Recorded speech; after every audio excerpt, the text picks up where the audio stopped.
Support comes from the Missouri Forest Products Association, saluting Earth Day on April 22nd with an ongoing commitment to help offset carbon emissions with sustainable harvesting of Missouri forests. Details at choosewood.com. It's Friday, January 6th. This is The Gateway. I'm Wayne Pratt. The U.S. has played an outsized role in supporting Ukraine following Russia's invasion of the Eastern European country almost a year ago. A large reason why is the military's ability to move goods around the world, coordinated by the U.S. Transportation Command at Scott Air Force Base. Countries have maybe 3 or 4 large transport aircraft versus the couple hundred large transport aircraft that the United States has. We'll have that story from St. Louis Public Radio's Eric Schmid in just a few minutes. Missouri lawmakers are looking for ways to raise teacher pay. St. Louis Public Radio's Kate Grumke reports on what school leaders are looking for now that the legislature is back in session. Last year, lawmakers created a grant program for districts to bring their lowest teacher salaries up to $38,000. Warren County between St. Louis and Columbia is one of the districts that took the grant. It meant extra money for 30 teachers. But now Superintendent Greg Klingensmith is hoping for a permanent solution. Particularly if they can add funding to that. I mean, that if you just tell districts increase your pay, well, that's going to be problematic. But if there's funding to help support that initiative, then absolutely it'd be wonderful. Klingensmith's district is among the 1 in 4 Missouri school districts that are on a 4-day schedule, in part to try to retain teachers. I'm Kate Grumke, St. Louis Public Radio. Child care is expected to receive bipartisan support this year in Jefferson City. Senate President Pro Tem Caleb Rowden says specifics on related bills have not been determined, but he realizes it's a key issue. This isn't a new problem. It's a worse problem after COVID. So there's a bunch of post-COVID new realities that we're going to have to deal with, and hopefully we can evolve quickly and not slowly. Senate Minority Leader John Rizzo says Democrats are still working on child care-related legislation, but are willing to work with Republicans on the issue. In-person classes are scheduled to resume at Central Visual and Performing Arts High School in St. Louis on January 17th. St. Louis Public Schools planned to restart those classes this coming Monday, but that was delayed by construction issues. In-person classes were suspended following October's deadly shooting at the school. Officials say virtual learning will continue for students who need more time away from campus. A statewide ban on selling and manufacturing assault weapons in Illinois is closer to final passage. The House of Representatives approved the measure early this morning. The proposal specifically bans dozens of weapons along with magazines that can hold more than 12 rounds and rapid-fire devices. It also allows a court to confiscate someone's weapons for up to a year under a firearms restraining order. Outgoing House GOP leader Jim Durkin is the only Republican supporting the bill. He says AR-15s are for war and civilians should not have them. I'm not going to move on from Highland Park, for that matter Chicago, or any other communities torn apart by these guns. People who already own assault weapons would need to register them with the Illinois State Police. This measure now moves to the Illinois Senate. St. Louis area law enforcement officials are seeing an alarming uptick in the number of handguns modified to fire like automatic weapons. St. Louis Public Radio's Rachel Lippman has more, and a warning: this report includes the sound of gunfire. This is what a normal handgun sounds like. And this is one of those modified guns.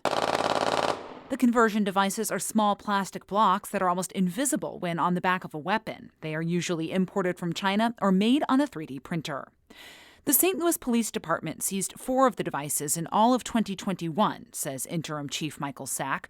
Already this year, they have seized 3. Sack says the devices may lead to more shootings being fatal. If you're shooting somebody with 30, 35, 40, or 50 round drum, instead of hitting them 2 or 3 times, you might hit them 12 times. People using modified guns to commit violent crimes can face stiff federal sentences. I'm Rachel Lippman, St. Louis Public Radio. The Missouri Mining Commission is revoking a permit that allowed a controversial silica mine in St. Genevieve County. The Post-Dispatch reports the panel voted yesterday to take the permit from Next Gen Silica following a recommendation late last year from another state commission. It found problems with the company's application, including whether NextGen had a legal right to mine on the property. Many residents near the proposed site opposed the plan, claiming a mine would harm the water and air. NextGen tells the newspaper it remains confident of securing the needed permits to implement the original plan. We have plenty on the controversial mine and the opposition to it at stlpr.org. Search NextGen Silica.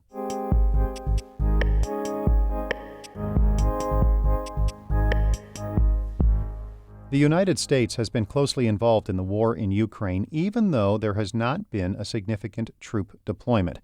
It's sent intelligence, equipment, and other aid since before Russia's invasion almost a year ago. St. Louis Public Radio's Eric Schmid reports on how a single military command from Scott Air Force Base is central to much of the continuing support for the Eastern European country. The war in Ukraine is quite different from most of the other conflicts the United States has been involved in the recent past. Connor Savoy of the Center for Strategic and International Studies says that's because there hasn't been any overt U.S. military action within the country. The biggest difference is that Ukraine has demonstrated its willingness and capability to defend itself if given the weapons and support and equipment it needs. It's a point Ukrainian President Volodymyr Zelensky emphasized in his address to Congress late last year. Ukraine never asked the American soldiers to fight on our land instead of us. I assure you that Ukrainian soldiers can perfectly operate American tanks and planes themselves. The U.S. pledged to send Patriot missile systems to help with Ukraine's air defense just before Zelensky's remarks. And a few days after, Congress passed its massive spending bill, which includes another $45 billion in military, economic, and humanitarian aid for Ukraine. These deliveries are part of how the U.S. military remains closely tied to the conflict. In a September video from Delaware's Dover Air Base, a half-dozen airmen push a large stack of weapons onto a C-17 cargo plane. They secure the goods with metal chains before loading the next pallet onto the aircraft bound for Ukraine. These kinds of shipments happen nearly every day. We are helping Ukraine defend itself against the naked aggression from Russia. General Jackie Van Ovost leads the U.S. Transportation Command, based at Scott Air Force Base in the Metro East. It handles all of the military's logistical movements, including these deliveries to Eastern Europe. Let's say the air defense systems, the artillery systems, know that it came from the United States, mainly from the United States, and about 25 other countries have helped. She says her command identifies where these items are and determines how they'll get to Ukraine. Van Ovost says she's coordinated cargo shipments from around the world, though a lot of it is sent from air and seaports on the East Coast. Savoy says the U.S. is in a unique position to provide this support because of the military's prowess with logistics. While other countries can replicate it, it's always at a much smaller scale. Countries have maybe 3 or 4 large transport aircraft versus the couple hundred large transport aircraft that the United States has. Van Ovost says her command delivers munitions and other essential military equipment around the clock. She says they also have consistent contact with Ukrainian leaders to ensure they're sending the most critical humanitarian aid too. Like right now, because of the winter, they pushed up the tents, the heaters, the propane, and they've moved down some other things. Doesn't mean they don't need it. They need it all because they continue to get bombed. Van Ovost says other non-military necessities include generators and transformers for the country's battered power grid. Even with the U.S. military's ability to deliver goods at any time, Savoy says it will still be difficult to send some of these items. We can't just go to like a warehouse run by Siemens or GE or some other large Western industrial conglomerate and just start pulling transformers and other grid components off the shelf. Savoy says they can take several months to produce. He says Ukrainians have been remarkably resilient, but without power and water for heat, millions more may leave their homes this winter in search of better conditions elsewhere in Europe. I'm Eric Schmid, St. Louis Public Radio.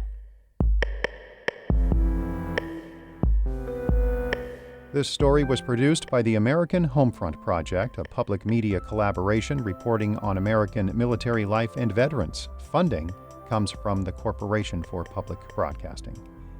The Gateway is a production of St. Louis Public Radio, a listener-supported service of the University of Missouri-St. Louis. Music by Ryan McNeely of Adult Fur. I'm Wayne Pratt.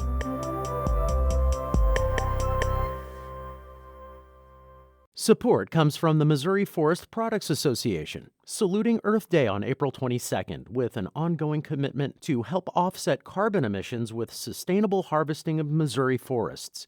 Details at choosewood.com.